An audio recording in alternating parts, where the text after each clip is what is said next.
ඔව් දෙන්නම හරි මේ මහත්යත් එයාගේ ඒ දහමට හරි ඒක එයාටත් හොඳයි දෙන්න. එයාගේ වයිෆ්ට යන්න මම එන්නම් පස්සේ කියලා බබාලා වතේ ළමයි දෙන්නේ කියන දුවල දෙන්නේ. ඉතින් දැන් එයා බයයි මේ ළමයා දැන් මේ මාර්ගෙමනේ යන්නේ. ලක්මායිට ලොකු මොනවාක් තියෙනවා මේකේ ඊළඟටම යන්නේ.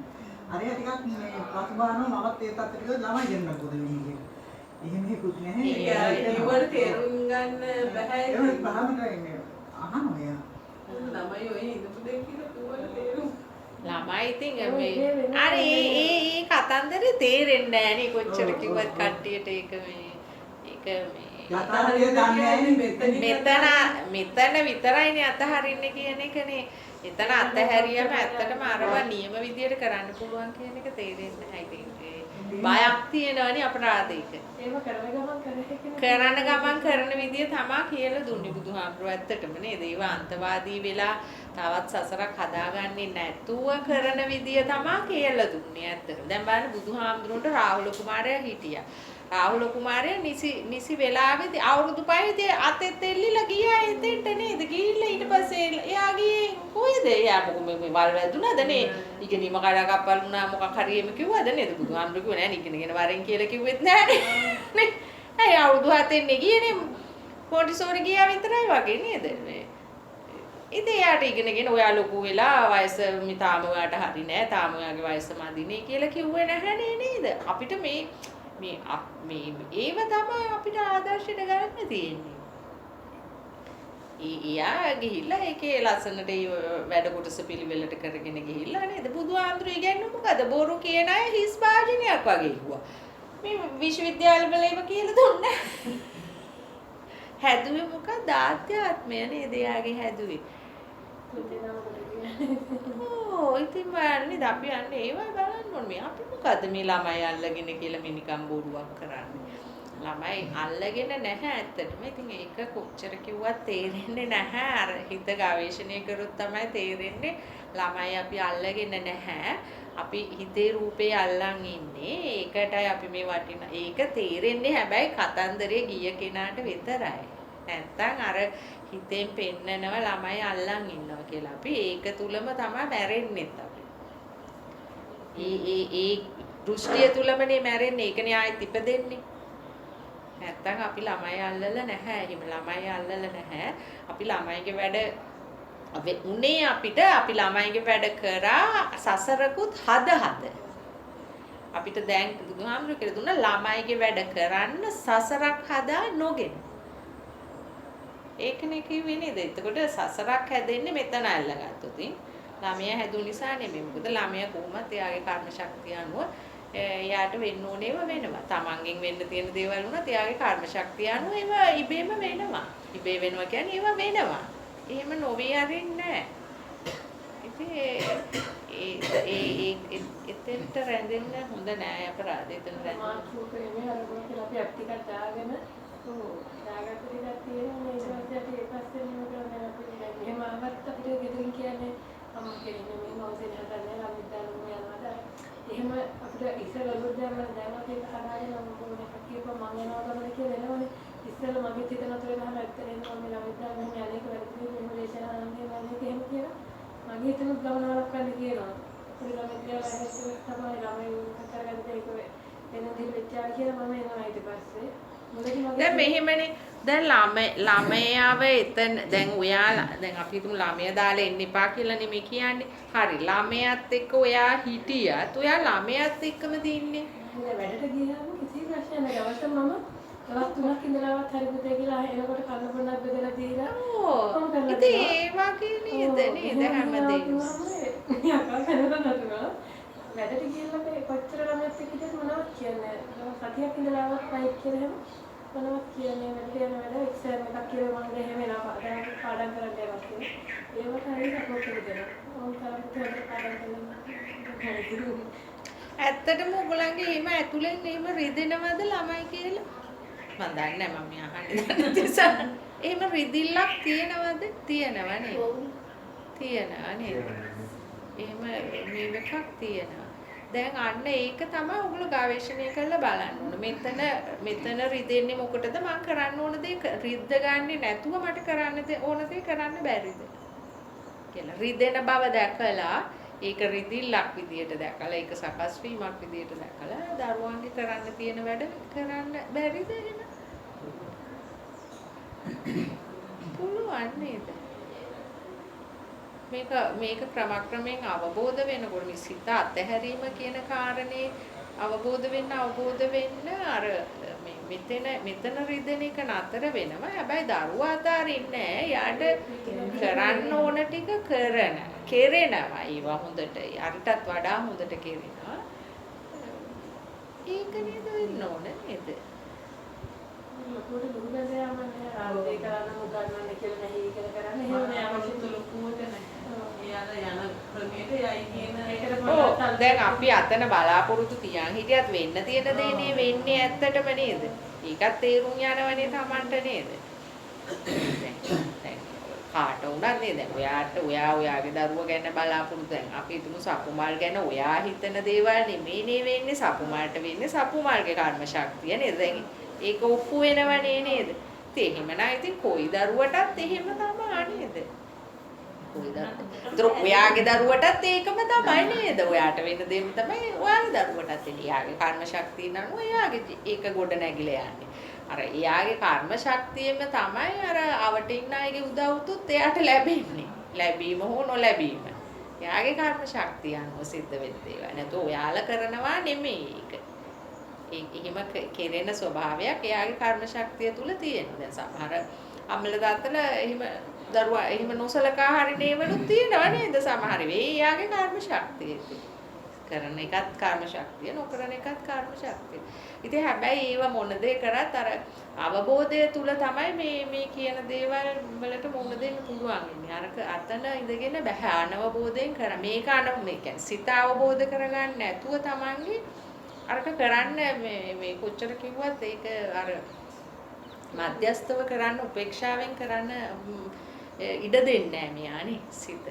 මම හිතන්නේ එහෙමයි. ඒක වෙන්නේ උගලන්ගේ මෙතන සකස් වුණාම අර මෙයා කිව්වා වගේ ඒක සකස් වීමක් කියලා දකින්න අමාරුයි. එතන අර වටිනාකම දෙනවා එක විදියට නේ. දරුවා නම් එතනට ලොකු වටිනාකමක් දෙනවා. එතන සකස් වීමක් කියන එකට යන්නම කැමති නැහැ එතනනේ. ඒක අන්තයක් කියලා දකින්න කැමති නැති ස්වභාවයක් තියෙනවා. මගේ මට අයිති කියන ඔන්න ඔය තුන තමයි මේ වැඩ කරන්නේ. ළමයා ඉගෙන ගන්න එකකට අපි හිතන්නේ අපි ඉගෙනන්නේ ඔක්කොම අපි මේගොල්ලන්ගේ අනාගතය හැදුව දුක් මහන්සි වෙලා අපේ ජීවිතේම කෙවිල ගියේ මේවට නෙමෙයි. අපිමයි හදන්නේ අපි කියන හින්දා තමයි දැන් ඉගෙනගෙන ඉන්නේ මේ විදිහට ඉන්නේ.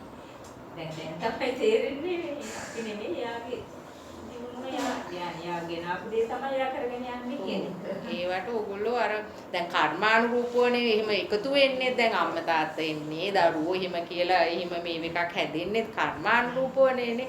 ඒ කර්ම ශක්තියන් අනුව ඒවට උවමනා කරන විදියට තමයි ඒක එකතු වෙන්නේ. ඉතින් එතකොට දැන් උදව් කරන්න වෙන ඒවා එහෙම වෙනවා. ඒවට අර මම මගේ මට අයිති කියන අර තෘෂ්ණාවෙන් බැඳී යන ස්වභාවයක් මනසේ මායාවක් තමයි මේ අප සසරේ ගෙනියන කතන්දරයට එකතු වෙන්නේ. අතන අරව වෙන අරම කරලා මනස සසරට අවශ්‍ය කරන කර්ම සකස් කර ගැනීමක් තමයි වෙන්නේ නේ. යට උඩින් පේන්නේ අරම යුතුයකම් ඉෂ්ට කරන වගකීම් ඉෂ්ට කරන එහෙම පෞල් ජීවිතයක් ගත කරනවා ජීවත් වෙනවා එහෙම. නමුත් යටින් යන්නේ මේ එකම කතන්දරේ දිගටම යන්නේ. දැන් එහෙමනම් මිනිස්සෙක් කියලා ඊළඟ සැරේ සතෙක් වුණාට පස්සේ අර කියන අතීතය සම්පූර්ණයෙන්ම ඉවරයි නේද? ආයි නිකන් හරි බල්ලෙක් වුණාට පස්සේවත් ගිහිල්ලා බලන්නේ නැහැ නේද? මම බල්ලෙක් වුණා දැන් යන්න ඕන අර එහි කොහොමද දන්නේ? ඒ தත්ත්වේ නේද මගේ දරුවාගේ වැඩ කෙරෙනවත් දන්නේ. එහෙම යන්න එපා. එහෙම නෑ නේද? අපි તો මිනිස්සෙක්ම වෙලා ඉපදුනා කියලා. දැන් මිනිස්සෙක්ම වෙලා ඉපදුනත් යනවද ගිහින් බලනවද? දන්නවද නේ? දන්නේ නේ කිසි දෙයක් අපි නේද? එහෙම අපි නුවණින් විමසලා බැලුවොත් අපි මේ මනස අතහැර දැන් බුදුහාමුදුරු කිව්වනේ මනස අතහරින්න කියලා. මනස අතහැරීම තුලින් සංසාරේ මේ භයානක මේ ගමන නතර වෙනවා කියලා. ඉතින් අපි ඒක කරන්න අපිට චුට්ටක්වත් බය වෙන්න ඕන නැහැ. ඉතින් බුදුහාමුදුරු කිව්වනේ අපිට ඒක කරොත් අපි මේකෙන් ගැලවෙනවා කියලා නේද? එතකොට අපි ළමයි අනාථ වෙනවා කියන කාරණයක් වෙන්නේ නැහැ කීයටවත් එහෙම. එහෙම ළමයි අනාථ වුණේ නැහැ අපි නිවන් දැක්කා කියලා. ඉතින් ඒක නේද ඉව හැදෙන විදිය. ඒව කවුරුත් හදනව නෙමෙයි හැදෙන විදිය. අපිට මහන්සියලා අම්මා කියලා ඉගෙනුවා දුක් විඳලා ඉගෙනලා කොහොමද දැන් මම මේ එහෙම වුණා දැන් ළමයාව ඊළඟ ගණන් කරලා කියලා දැන් ළමයා කාලේ වෙනවා කියලා තමයි ඊළඟ හිතන්නේ. ඒ කියන්නේ දැන් ළමයා මේ පැත්තට ගියොත් එහෙම අවුල පිටින්ම ඉවර වගේ දැන් මහන්සියලා ඒව ගන්නවා රස්සාව ඒවා ඉන්න කඩක් ගන්න නැතුව මේ පැත්තට ගිහලා දැන් මම ඉවරයි. ළමයා ඊළඟට මාර්ගයට આવશે. අනේ බෞද්ධයේද? මේ මන් දැන් හිතන්නේ.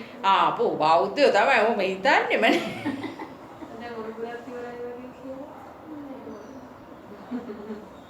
කියන්නේවත් නැද්ද ඉතින් ඔයා නිකන් හරි මොනවද අපි ඔය කියවන්නේ කියලා. පැහැදිලි කරලා දැන් මම එක්කවට අවබෝධ නැත්නම් මොනවද වචන ඉස්සර කරගන්න තියෙන්නේ කියලා දැන් විවේචනය කරන දේවල් වලට එහෙම මම කියන්නේ කියලා තවත් මාර්ගය වෙනවනේ මම කරන්නේ. අර යාට අනිත් දවස්වල තියෙනවා ආමිත ඒවා කරනවා. මෙහෙම ගැලවිලා යන්න. වයස කීයද? ජොබ් එකක් කරාද? අම්මද? ඔව්. නෑ ජොබ් එකක් කරන්නේ නෑ. වයස කීයද? දැන් හතර. බයක් නෑ. ඒ කියන්නේ ඒ මොනවද අපි ළඟට දැන් කියන්නේ කොහොමද හතර පාට යනවා කියලා එයා දන්නේ නැහැ එහෙම. දන්නවා. ඒවත් ඔක්කොම දැන් අපිට වඩා හොඳට දන්නවා. ඒවා කියලා දෙන්න වෙනාට දැන් මම හැමලෙම කියලා අපි සමානලාවත් මෙහෙට අපි මෙහෙමයි කියලා. ඒක අහනකොට ඒක ඇත්ත මම ඔබ කියනවනේ මම දන්නවා කියනවා.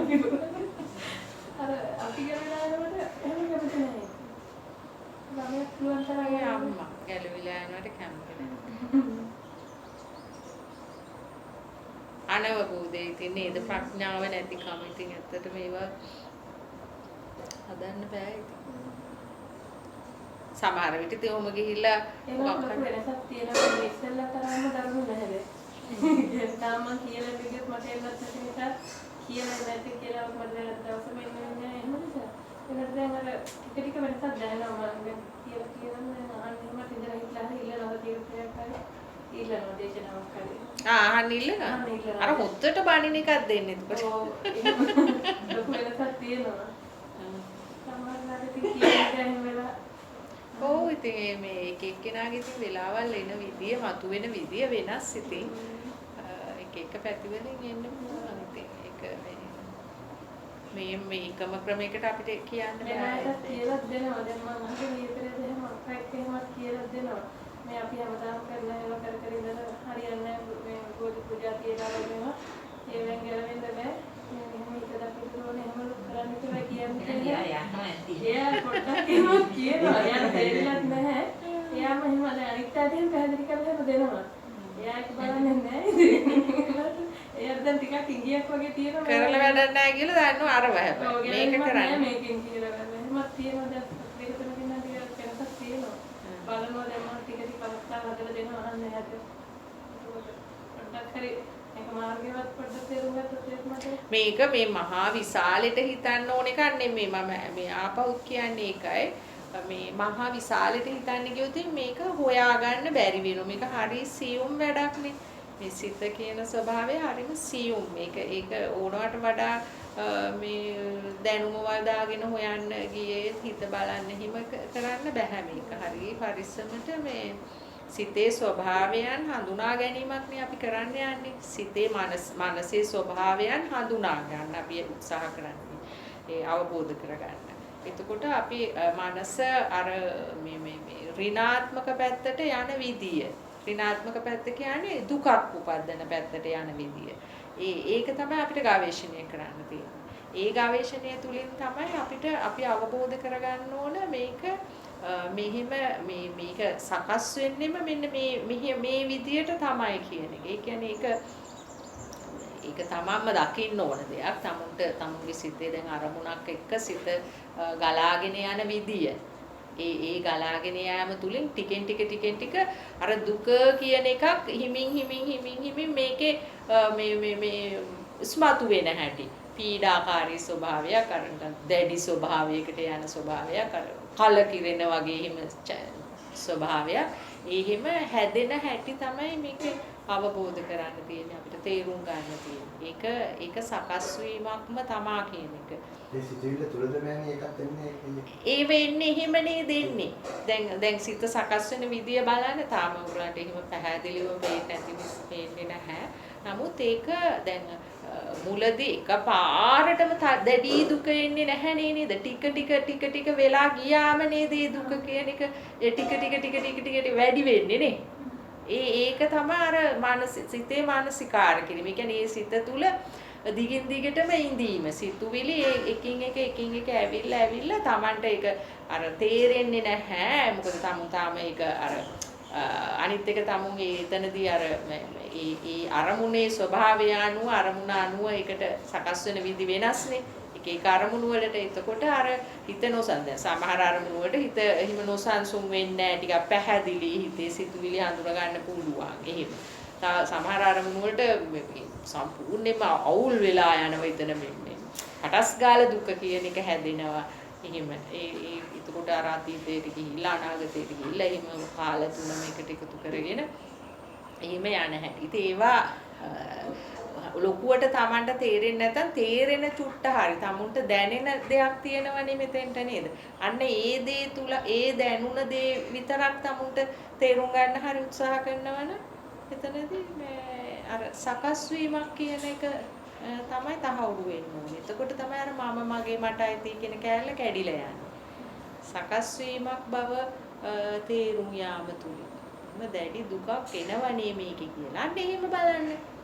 දැඩි දුක හදනවනේ කියලා.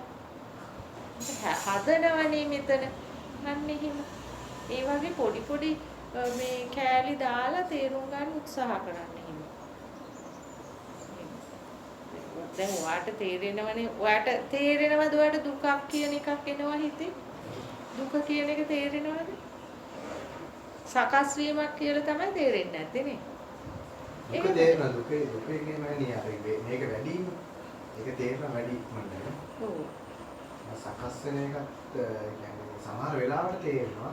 ඒක අර එන ෆ්‍රීකවන්සි එක ටිකක් අර දුරයි. කියන්නේ දුරින් තේරෙන්නේ තමයි කියන්නේ. ලං වෙන්න එපා යෝක. ඔව් ඒක හරි. අන්න ඒක තමයි මං කිව්වේ. දැන් අර දැඩි ඒවට ලං වෙන්න අමාරුයිනේ. අර ලං වෙන්න පුළුවන් ඒවා තියෙනවනේ. ලං වෙලාම බලන්න පුළුවන් ඒවා. අන්න ඒ වගේ තැන්වලදී ටිකක් වැඩියෙන් ඒවා බලන්න පුළුවන්. මෙතනනේ අරකට වෙන්නේ මෙන්න මෙහෙමනේ කියලා අර දැඩි දුකක් එන්නේ මෙතෙන්ට නේ කියලා. මේක වැඩිපුර මේ වෙනකොට සහ මේක ඒ අරමුණේ ස්වභාවය අනුව ඒකට අපි මේ වෙන විදිය අනුව තමයි මේකේ දුක වැඩි වෙන්නේ කියලා. ඒ කියන්නේ අපි ඒකට මැදිහත් වෙන ස්වභාවය අනුව ඒ කියන්නේ මේ එතන සම්පූර්ණ ඒ සකස් වුණු සිතට අර මමත්වයක් ගොඩ නැගෙන හැටි ඒක අර මට උන දෙයක් විදියට හිම හැඟීමක් දැනීමක් උපද්දන විදිය. ඒ වගේ Tamanට මේ ඒ ලං වෙන්න ගුඩ ඔයා කිව්වක හරි ගුඩ ලං වෙන්න බෑ ඉතින්ට. හැබැයි ලං වෙන්න පුළුවන් තැනට යනකම් යන්න පුළුවන් නේනේ. තේරෙන තැනට යනකම්ම යන්න එතන. එතන තේරෙන දුරක් තියෙනවනේ Tamanට. ඒ දුරට ගිහිල්ලා බලන්න පුළුවන්. හැබැයි අර දොඩමලු නොවි බලන එක තමයි වැදගත්ම දේ. දොඩමලු නොති වැහිලා යනවා ඒක. ඔව්. බලන්න වෙන්නේ නැහැ. ඒක එතකොට එතන අවුල් වෙනවා. සිතා මේ මොන පැත්තට දැම්මත් අවුල් වෙනවා එතනදී. ඒක මම මේක හොයන්න ඕනේ නෑනේ. එහෙම දැම්මොත් අනිත් පැත්තට හැදෙන්න පටන් ගන්නවා. මේකේ මේ මෙහිමයි හැටි කියලා එහෙම දැන් මේ මම කිව්වට මේවා මෙහිමයි කියලා බලන වෙලාවේදී ඒව එකට දාන්න ගියොත් ඒත් තේන්නේ නැහැ. දැන් මම කියනනේ මේක කර්මානුරූපව වෙන දෙයක් කියලා. ඒක අතෙන්ට දාන්න ගියොත් ඒක වැහෙනවා. ඒක මොකද එතන ඔයගොල්ලෝ දැම්මනේ එතෙන්ට අලුතෙන් ඇප් එකක්. මම මේවා තේරුම් ගන්න විතරයි කියන්නේ. එතන බලද්දී ඒව දාන්න යන්න එපා ඒකට. නිසල්මනේ තමයි ඒක බලන්න තේරුම් ගන්න. එහෙම තේරෙනවා. නැත්තම් මේ අන්තේ අර අන්ත දෙකෙන් එකකට ගිහිල්ලා මේ වෙනෝ මිසක් දුක ඉතින් නැති වෙන්නේ නැහැ හිමොමුති. දුක තේරුම් ගිහිල්ලා නැති වෙලා යන ස්වභාවයකට කෙලෙස් අඩු වෙලා යන ස්වභාවයකට තමුන් එතනින් අර ඉහළට එසවෙන ස්වභාවයකට එන්න අමාරු වෙනවා. එහෙම තේරෙනවද? සමාජ සිදුවීම් තියෙන එක පාට යන ඒවා සකස් කියන්නේ එක පාට යනවා කියන්නේ එච්චර ෆාස්ට් යනවා. ඔය ඒව ඉතින් ගණන් ගන්න එපා. ඒක ගියානේ ඉතින් කොහොමද? එක පාට කියන්නේ ඒක වේගය වැඩි නැත්නම් ගියා. ඔව්. ඒ වගේ වෙනවා. ඒතර දුකත් නැහැනේ දුක ඒතර. දුක් නෑ මොනවාද කියන්නේ. ගියා. ඉතින් යා ප්‍රශ්නය යා හොඳයි. ගියා. එහෙමවත් තියෙනවා. ඔව්. සමහර ඒවා දැන් බඩගින්න කියන එක අපිට මේ එනවනේ නේද? එතන සිග්නල් එකක් එනවා නේද? බඩගිනි කියලා එතන සිතක් පහළ වුණ නැත්නම් අපිට බඩගින්න කියන එකක් නැහැ නේද? එතකොට එතන ඒ සිත පහළ වෙනවා. එතකොට අපි කරන්න ඕන හැම දෙයකටම සිතක් පහළ සිතක් කියන්නේ අර සම්පූර්ණ විස්තර වාර්තාවක් සකස් වෙන්න ඕන. දැන් නාන්න කියන එකටත් අපිට ඒ සිතුවිල්ල එන්න විස්තර වාර්තාවක් සකස් වෙන්න එපා. එතකොට නානවා.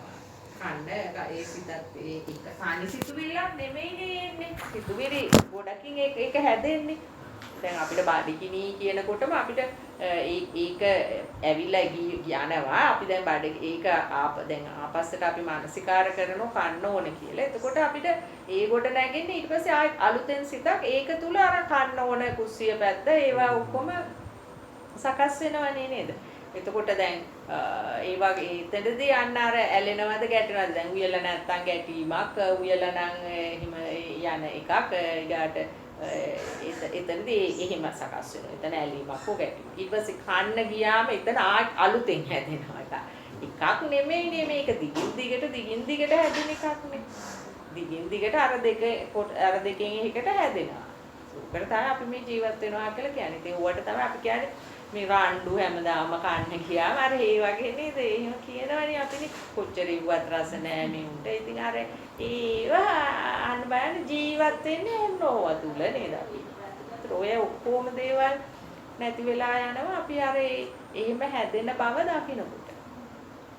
එතකොට ඒක දැක්කා එතනින් ඒක ඉවරයි. හැබැයි ඒක හැදෙන එක නවත්තන්න බෑ හැබැයි. හැදෙන එක නෙමෙයි මේ නවත්තන්න කියන්නේ. ඒකට බැඳෙන එක. ඒක තුල ජීවත් වෙන්න හදන එකයි නතර කරන්න කියන්නේ. මහා විශාලයට හිතන්න එපා කියලා මම හැමලාම කියන්නේ මේකයි. මහා විශාලයට හිතන්න එපා. මේක වෙන දෙයක් අනිවාර්යයෙන්ම Taman තුල තමුට කරලා බලන්න නෙමෙයිනේ මේක තියෙන්නේ. වෙන දේ බලන්නනේ. එතකොට මේ සිත ගොඩ නැගෙන ආකාරය තමයි තමුන්ට තේරුම් ගන්න කියලා කියන්නේ. දැන් කන්න ගියාම එතන මේ ප්‍රශ්නයක් ඇති වෙන හැටිනේ ඇලෙන හැටි. අනිවාර්යෙන්ම හැබැයි හැදෙනවා මොකක් හරි එකකට. ඒකත් තේරුම් ගන්න. දැන් මටත් හැදෙනවා ලුණු වැඩි කියලා ටක් ගාලා එනවා. ලුණු මදි කියලා එනවා ටක් ගාලා ඒව හැදෙනවා. ඉතින් අන්න හැදෙන හැටි දකින්න කියලා කියන්නේ. ඒක නැහැදින්න ඕන කියන තැනකට අපි යන්න ඕන කියන එකක් නෑ. හරි. එහෙම තැනකට ගෙනියන්න බෑ මේක. කෙලස් නැති කිරීමයි කරන්නේ. හිත නතර කිරීමක් නෙමෙයි. ඒ අරම ඒ අන්ත දෙක පිළිබඳව තමුන්ට අවබෝධයක් එන්න ඒවා තුළ අර ඇලෙන්නේ ගැටෙන්නේ නැතුව ඉන්න පුළුවන් හැකියාව ලැබෙනවා කියන්නේ අර කෙලස් නැ ලෝභ ද්වේෂ මෝහ නැති වෙනවා ටිකෙන් ටික. ඒක වෙන්නේ. ඒක තමයි කරන්න තියෙන්නේ අපිට. ඒ දැකීම තුලින් සිද්ධ වෙන කාරණාව තමයි ලෝභය ද්වේෂය මෝහය නැති වෙන්නේ. එහෙම කිව්වම තේරෙනවද? ලෝභ කියන්නේ ඉතින් වෙන දෙයක් නෙමෙයි. ඉතින් ඔය ඇලෙන සිතුවිලි. ද්වේෂය කියන්නේ ඔය ගැටෙන සිතුවිලි. ගැටීමක් ඇති වෙන දැන් පසුතැවිල්ල වුණත් ද්වේෂයක්. කලකිරීම කියන්නේ ද්වේෂයක්. ඉරිසියාව කියන්නේ ද්වේෂයක්. ගැටීමක් කියන්නේ දැන් ඇලීම කියන ස්වභාවයට වඩා වෙනස් නේ ගැටීම කියන ස්වභාවය නේද? මේ දෙකත් තේරුම් ගන්න පුළුවන් නේ තමුන්ට. ඒතකොට මේ දෙකෙන් එකකට අනිවාර්යයෙන්ම හිත සකස් වෙනවා කියන එකත් තේරුම් ගන්න පුළුවන් වෙනා නම් අර තමුන්ට ප්‍රශ්නේ හරි. මේ දෙකෙන් එකකට මේක සකස් වෙනවනේ කියන එක. එතකොට අර ඒවයි පස්සේ එළවෙන එක අඩු වෙනවනේ. මොකද සිස්ටම් එක මේක බව තේරෙනකොට. ඉතින් ටිකක් අමාරුයි තමයි අර කෙලෙස් වලින් වහලා එතන එහෙම සිස්ටම් එකක් විදියට පෙන්නන්නේ නැහැ නේ ඒක නේද අර. ඒකට අලවල තියෙනවනේ මම කියන එකක් නේද? මම මගේ එහෙම එකක් අලවන නිසා තමයි ප්‍රශ්නේ. ඉතින් ඒක අවුල් කරගන්න නැතුව හිමින් සැරේ බලන්න තමයි තියෙන්නේ. එහෙම තේරෙන්නේ. මොන දේ කර හිටියත් සිත සකස් වෙනවා කියන එක සිත සකස් වීමක් තමයි හැම වෙලාවෙම සිද්ධ වෙන්නේ කියන එක. එතකොට ඒක මේ දකින්න කියන්නේ ඒක තේරුම් ගන්න කියන එක නේද කියලා. එතකොට ඒවා දැකීම තුලින් කෙලෙස් අඩු වෙනවා ටිකින් ටික අර ඒ දේවල් වලට විරුද්ධව නැගී සිටීම ආර බැඳී යාම දැන් අර දරුවන්ට මේ වෙනවා කියලා හිතන එක ඒක ඒ බැඳී යාම නේද එයා ඇතුලේ කතන්දරේ දකින්නේ නැහැ එළියේ කතන්දරේ දකින්නේ. ඉතින් ඒ නිසා එතන එයාට පාඩුවක් වෙයි කියන එකක් ඉන්නේ. එතනදී ඉතින් ඒව ගැන නෙමෙයි හොයන්න ඕන. ඒව කරන ගමන් මේක එකක් ඒක එකක්. කාරණා දෙකක් නේ. ඉතින් කාරණා දෙකම කරා මොකද වෙන්නේ නේද? එහෙම තමයි මේ දකින්න ඕන මේ. තේරුණා? දැන් ඔයාලට බලන්න පුළුවන් ඉතින් පුතාට ඔයා ඇලෙන හැටි පුතත් එක්ක ගැටෙන හැටි ඒවා තුලින් ගොඩක් දේවල් සිද්ධ වෙනවා ඇතුළාන්තේ. මේකනේ මේ වෙන කතන්දරේ. මේ දෙකෙන් එකක් නේ වෙන්නේ හැම වෙලාවෙම අපි. හැම වෙලාවෙම මේ ඒකනේ අපි මේ දරු සෙනෙහස කගා යන්නේ. ඉතින් ඕක නේද ඊට වැඩි දෙයක් නැහැ නේද? ඒක තුල නේද අපි බැඳී එන්න වැඩි වෙනවා ඒක. ඒක දැකීම තුලින් ශ්‍රවණය වීම තුලින් අතපත ගෑම තුලින් ඒවා තුලින් අර ඒ බැඳීම් වැඩි වෙනවා. ඒකට ඇලීම් වෙනවා ගැටීම් වෙනවා. මේ දෙකම හැම වෙලාවෙම පවතිනවා. ඕකට තමයි අපි ජීවත් වෙනවා කියන්නේ. ඉතින් ඕවට බැඳීම තුලින් අපි කර්ම සකස් කරගන්නවා. අපිට මේ සංසාරේ යන්න වෙන විදියට අපි මේක අතහරින්න බෑ කියන්නේ අපිට සසරේ යන්න වෙනවා කියන එක වගේ අන්න එහෙම පොඩි කාරණා තේරුම් ගන්න. තනියම තේරුම් ගන්න මේවා. විමසා බලන්න ඕනේ. ඇත්තටම අපි හොඳට උගලන්ට බලන්න පුළුවන්. මම නම් දකින්න ළමයිත් එක්ක උනත් උගලන්ට හොඳට බලන්න පුළුවන්. මේ කොහොමද මේ ඇලීම වෙන්නේ කොහොමද? දැන් මේ ළමයා මෙහෙම ඉන්නවා, මෙතන මම ඉන්නවා. දැන් මෙයා කරන වැඩවලට මේ සිත බැඳිලා යන විදිය. මේක බැඳිලා වැඩ කරන විදිය. ඒ දෙක අතර පාලම හැදෙන හැටි. ඒක තමයි මේ පටිච්ච සමුප්පාදය කියලා කියන්නේ. දැන් මෙයා මෙතන ඉන්න එකට මගේ මෙතන හිත ගොඩ නැගුණේ නැත්තම් මේ දෙන්නේ එහෙම එකක් නෑ නේද මෙතන. එතන එයා ඉන්නවා කියන එකක්වත් නැහැනේ මෙතන හැදුන්නේ නැත්තම් නේද? අන්නේ ඒ කාරණා එකින් එකට ගවේෂණය කරලා බලන්න කියලා මේ කියන්නේ. ළමයාට බැඳෙන හැටි. එහෙම නෙමෙයි අපි බැඳෙන්නේ. මේ පොඩි දරුවෝ අත දරුවෝ කිරි දරුවෝ කිරි සප්පයෝ කොහේ යන්නද ඉතින් නේද මේ 6ක් 4ක් නැතේ කොහොම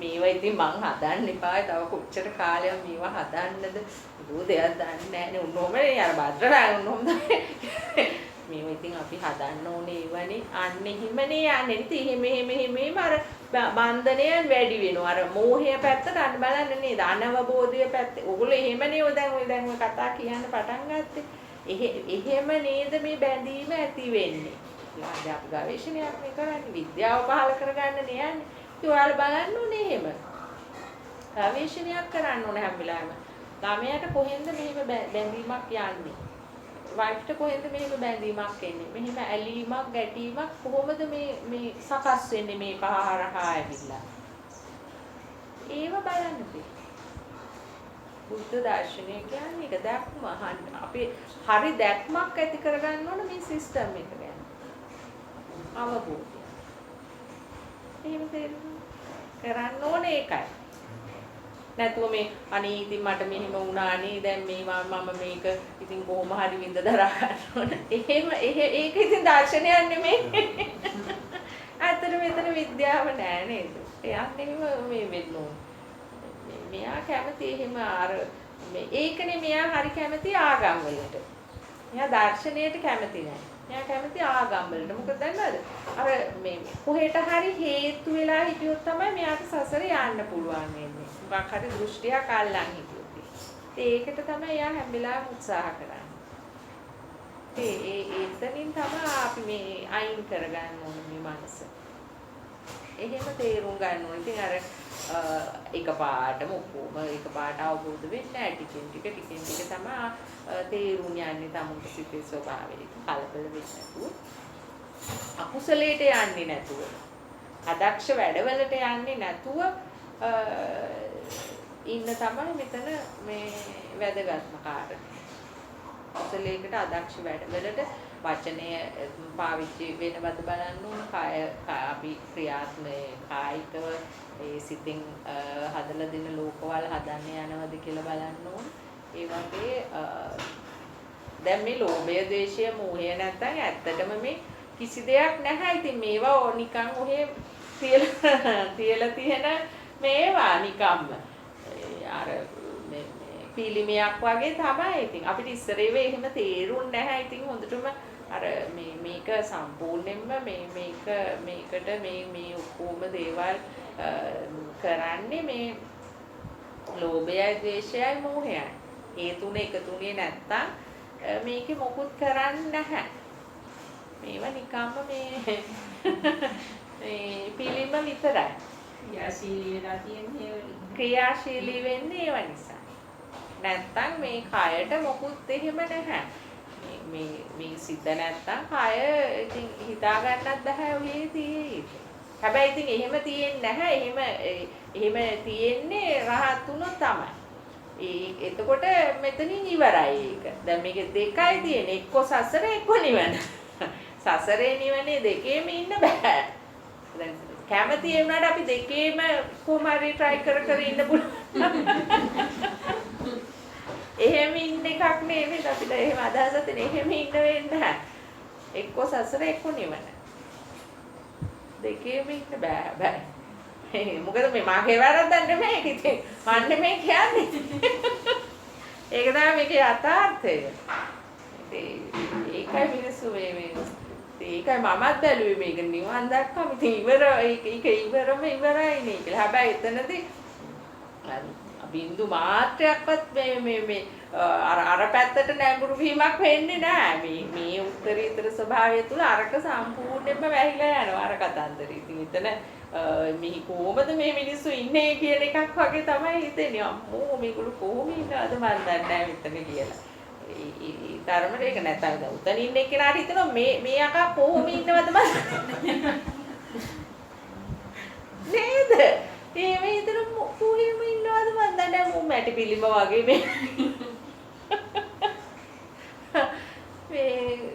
මේ ඉන්නේ. මේ කාලා බීලා දුවලා පැනලා මේ උන් යන්නේ නැහැ කොහෙවත් නේම කියලා. අපිට හිතනවා පුදුම මේ මුන් දුවනෝ. උන්ට කවදද වෙහෙස දැනිලා ආපස්සට මේ නවතින්නේ කියලා. අන්න එහෙම එකක් තියෙන්නේ මේකේ. ඒ දෙකේ වෙනස ඒක. දෙකේම ඉන්න බෑ.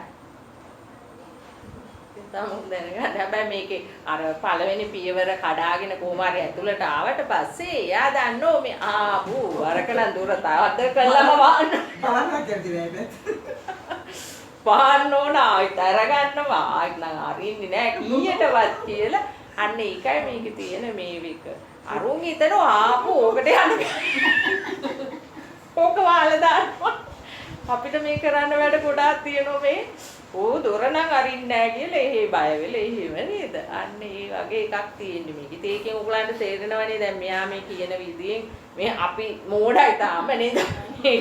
මේකට ආවේ නැතුව අපි මේ ඉන්න එකේ කිසිම තේරුමක් නැහැ මෙයා කියන විදියට. එන්නගේ නෝල්කම්පාවිතම බලන හදගෙන. අනේ කොහොමද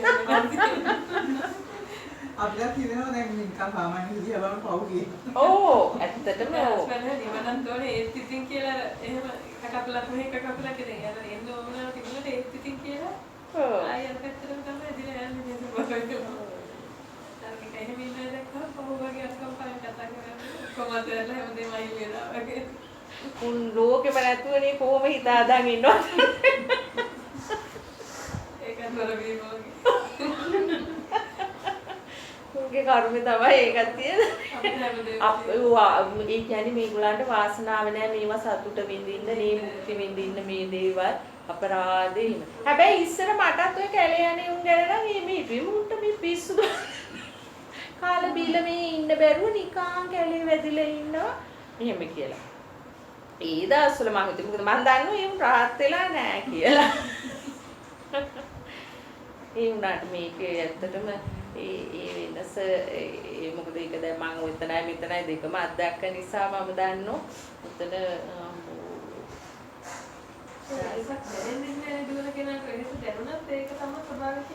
ඒකනේ දුක්ඛේ අඥානයි. උතන උදාහරණ කිව්වේ දුක්ඛේ අඥානයි. දන්නේ දුකේ ඉන්නේ උනාට දන්නේ දුක පිළිබඳව අවබෝධයක් නැහැ තේරුමක් නැහැ. දැන් ළමයි හම්බුණා මම ওই පුංචි කාලේ මට තේරුම් වයසේදී ගෙදරදී මම අහපු දෙයක් තමයි දැන් අම්ම කියනවා මේ දැන් හොස්පිටල් එකට බබා හම්බ වෙන්න ගියාම ඉස්සර ගෑනු කෑ ගහනවලු අම්ම කිකින් hina වෙවි කියන්නේ ඒවා. අම්මෝ ගෑනු කෑ ගහනවා අරු මරන්න ඕන කාලා මරන්න ඕන අරු මන්නම් ආයිත් හදන්නේ නැහැ. එහෙම කියලා කෑ ගහලා බනිනවලු ඉතින්. බැනලා ආයිත් යනකොට ආයිත් වෙන්නලා මේක හදනවා. ආයිත් ඉස්පිරිතාලෙලු. ඉතින් අන්න ඒ වගේ අර ඒ කියන්නේ ඒ දුක ඒවා තුල සැපක් නැහැ. ඒ උනාට ඒ දුකට සැප කියන්නේ නේද? මම නම් දකින්නේ එහෙමයි. දුක් සැපක් කියලා එකක් නැහැ.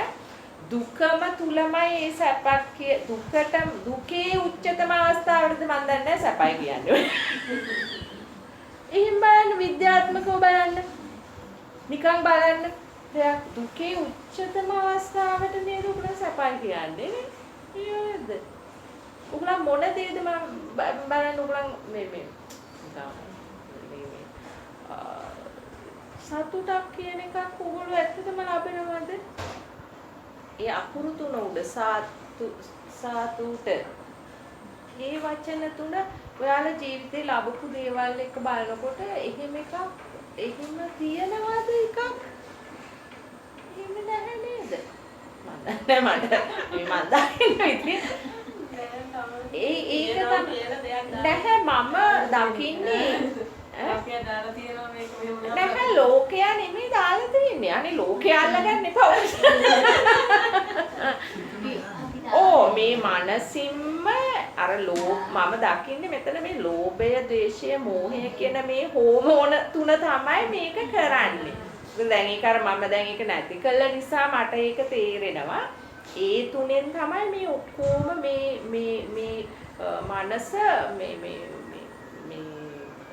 ජීවයක් දීලා නැගුට්ටුවල මේ හරියට ඒක අර දැන් ඔය මේකේ ෆිල්ම්ස් වල පෙන්නන්නේ නිකන් අර ඉන්ජෙක්ෂන් ගහලා උන්ගේ අර ක්‍රියාකාරීත්වය වැඩි කළා නිකන් මෙහෙම යන අර ගිහිල්ලා එකේව මරනවා ගහනවා එහෙම කරන්නේ අන්න එහෙම එකක් තමයි මේ වෙන්නේ මේකේ නේ අර හෝමෝන්ස් ඒවයින් ගහන ඉන්ජෙක්ෂන් එක ලෝභය නම් එකකින් ගහනවා ද්වේෂය නම් එකකින් ගහනවා ඒතර මෝහය කියන ඒ හෝමෝනේ කොහොමද ක්‍රියාත්මකයි විතුකර මෙහි මානසික මෙහිම නැගිටිනවා නේද නැගිටලා ගිහිල්ලා එක්ක බොරුවක් කියනවා එක්ක කීලමක් කියනවා පරිසවචනයක් කියනවා නැත්නම් හොරකම් කරනවා අර එහෙම නේද කර්ම වෙන්නේ මම එමය දකින්නේ මම අර ඒ රෝබෝස්ලා දැක්කම මට හිතෙන්නේ ඉතින් මේකත් ඒකමනේ මේ කය මෙහෙමමනේ තියෙන්නේ මේක ක්‍රියාත්මක වෙන්නේ අර ඇතුලෙන් දෙන ජවයෙන් නේද එතකොට තමයි සත්වයක් ඉන්නේ මේක සත්වයක් නෙමෙයි අර ඇතුලෙන් දෙන ජවයත් එක්ක එන ඒ ස්වභාවය තුල තමයි සත්ව පුද්ගල ස්වභාවයකට එන්නේ